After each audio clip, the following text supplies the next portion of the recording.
Ipinipilit ni Tanggol na makatakas habang bitbit ang kanyang amang si Ramon at sa kanilang pagtakas, nakipaglaban pa sila sa mga pulis na pumasok sa loob ng San Dimas.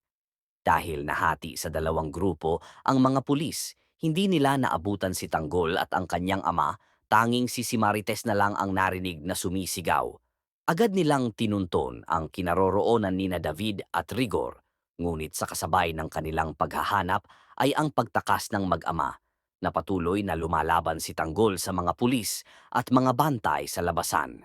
Kahit nasugatan, nagawa pa ring tulungan ni Tanggol si Ramon na makalabas at nakapagbaril pa siya ng mga pulis. Pagtakas nila, isinakay agad ni Tanggol si Ramon sa kanyang sasakyan bago tuluyang umalis. Kita ka pa talaga dito? Ha? Hindi nyo na yan! Tinulungan niya makalayo ang tao nagtangka sa buhay na... Makalipas ang ilang minuto, dinala na sa ospital sina Rigor at David kung saan kritikal ang kondisyon ni David at kasalukuyang walang malay.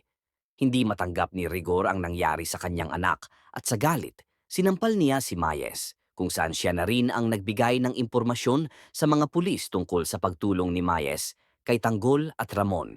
Dahil dito, agad na inaresto si Mayes at dinala sa presinto. Samantala, si Tanggol at Ramon ay nagtungo sa isang abandonadong gusali kung saan ginamot ni Tanggol ang mga sugat ni Ramon. Sa pagkakataong ito, nagkaroon sila ng pagkakataong magkausap at nais ni Ramon na iparamdam kay Tanggol ang pagmamahal ng isang ama na hindi niya natanggap mula kay Rigor. Ngunit para kay Tanggol, nahirapan siyang magdesisyon dahil ang kanyang tunay na kalaban ay ang sariling ama.